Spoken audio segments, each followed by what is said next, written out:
Welcome to the Highly Effective Man podcast, hosted by former Navy SEAL turned life and fitness coach. I'm your host, JP Bolwahnn. This podcast is your resource for unlocking the healthiest, most productive, and highly effective man within you. Let's go.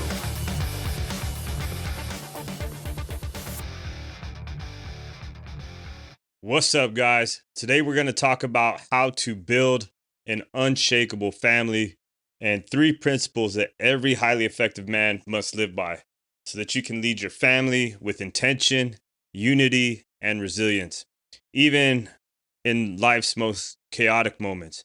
Okay, and there's 3 big topics that we're going to talk about. Number 1, we're going to talk about leading with consistent positive intention, especially, with your kids. Number 2, own your emotions and your actions, because no one can make you feel anything that you don't want to. And number 3, build cohesion through shared experiences, because that's what's going to strengthen the bond of your family. Now, have you ever had one of those days where the kids are pushing every single one of your buttons, and before you know it, you're raising your voice, your patience is gone, and you're wondering, what just happened, right? I lost my cool. How did I get there? Well, I've been there. And I'll be honest, sometimes I'm still there or I get there. But I've learned this, okay? Leadership at home isn't just about providing, protecting, or setting rules. It's about the way we show up in the moments that matter the most, okay? Especially when emotions are running high.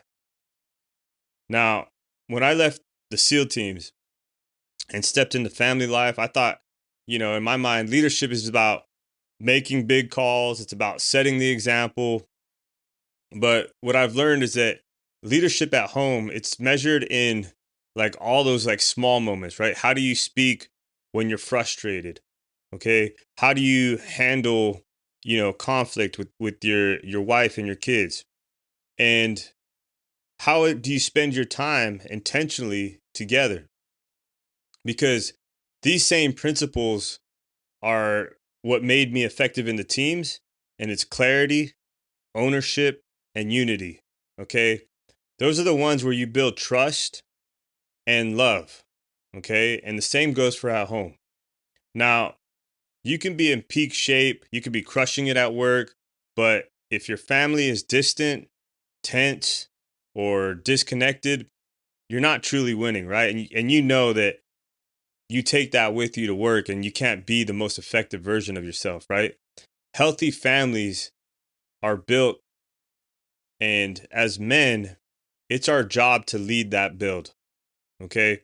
Your family is your most important team. And if you're reactive or disengaged, that team's going to drift, all right? And if you lead with these 3 principles, you'll create a home that's strong, connected, and unshakable. So let's talk about number 1, lead with consistent positive intention, and especially with your kids. Now, this is something I'm actively working on right now. If you're a dad, you know that it's easy to let frustration take over. Kids know exactly how to push your buttons. And I've had moments where my tone has, gotten sharp, my volume went up, and I walked away feeling like I damaged the connection, with my daughters. So lately, I've been making a deliberate choice to stop that. Okay, so if I feel like I'm getting triggered, I'll take a breath, I'll lower my voice, and I'll focus on speaking in a way that builds trust and not fear. Now, it's not always perfect, but I can tell you this is that I can see the difference in how my kids respond when I talk to them in a lower voice and in a calm presence. Okay. And research shows that strong families have a positive surplus of interactions compared to negative ones. Often they say it's 5-1. Okay. And this isn't about ignoring problems. It's about choosing your words, your actions, and leaving your kids feeling like they're respected, even in a correction. Okay. Because positive intention is a decision that you make in the heat of the moment. Okay, so you can either feed that connection or you can create distance. And those moments of frustration, those are opportunities to lead. And the tone you choose today will echo for, in your relationship for years. Now let's talk about number 2. Own your emotions and your actions. Now, one of the most important shifts that I've made or that I've learned, you know, with coaching and everything like that is that understanding that nobody can make me mad. Okay, there's people that do things, but it's my thoughts about what they did that creates my own emotions. Okay, and that's a game changer, right? And I'll repeat that again. It's not what the person does or says, it's the thoughts about what they did or said that makes me feel whatever emotion. Okay, so instead of saying, like, you made me mad, right? You're giving all the power to them. You can say, like, I feel frustrated when this happened and this is why, right? It keeps the focus on why I felt frustrated, and it's not really like blaming the other person. Okay. Now, low trust families play the blame game, right? And high trust families take ownership. So when you recognize that you're responsible for your own emotions, you gain complete control over your response. And that's true emotional freedom. Okay. So owning your emotions, that doesn't mean that you're tolerating bad behavior. It means you're responding from a position of strength and not reactivity. And when you control your response, you set the emotional tone for your home. And that's leadership. Now, number 3 is you want to build cohesion through shared experiences. Okay. And this one just kind of, how do I say this? This one just kind of came up more recently. And it's because I went on a trip with my wife and my girls. We started out in Florida visiting my mom, went to SeaWorld. We went to ride some fan boats and see some alligators. And that was super cool. Then we flew to Seattle and visited some friends that have some kids about the same ages as our kids. We spent a day on the water watching the Blue Angels roar overhead. It was during the Sea Fair that they have up in Seattle. And it was a big party with friends. But at the end of that trip, I was thinking, like, man, that's one of the best trips that we've had as a family. And honestly, it's the closest that I've felt to them in a long time. And that trip reminded me that connection doesn't happen by accident.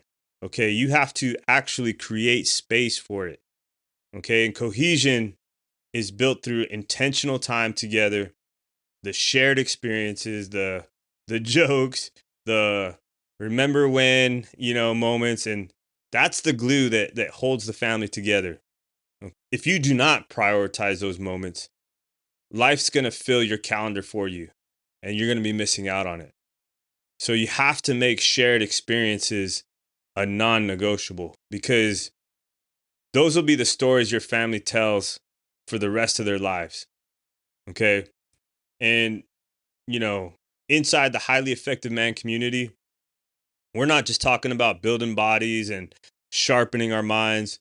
We're learning how to lead our families with purpose. And if you want to be around other like minded men who will hold you to that standard, then come join us. All right. This month, we're talking about tactical leadership and situational awareness. And it's all about showing up for the people who matter most, our families, the people we work with, and our friends. Okay. Now, think of your family as your most important mission. Okay. Positive intention is like your mission brief, right? It sets the tone for success. Ownership is your discipline under fire, right? It keeps the mission on track when things are getting messy or a little bit chaotic. And cohesion, it's what keeps the team moving together. It's what ensures that everyone makes it home stronger. And on any other mission that you would prepare, you would plan, and execute with everything you've got. So why should your family be any different? Now, here's your action plan. Okay. I want you to, number one, lead with consistent positive intention, especially in conflict with your kids. Number two, own your emotions, because nobody can make you feel anything without your permission. And number three, create shared experiences, because being intentional about it is what's going to matter. And if you got value from this, subscribe to the Highly Effective Man podcast, share it with a friend, leave a review. And if you're ready to take your leadership in fitness, mindset, family to the next level, then join us in the Highly Effective Man community today. Your family is your greatest mission. Lead them like it. Let's go. Thank you for listening to the Highly Effective Man podcast. If you enjoyed or learned something on this episode, do me a favor and share this with somebody who you think needs to hear it. And one last thing, if you want to work with me as your coach to help you get fit, be more productive, and in general, just be the most effective version of yourself, head over to my site, higherlevelcoaching.co. Once again, that's higherlevelcoaching.co, and schedule a call with me there. Thank you again. Let's go.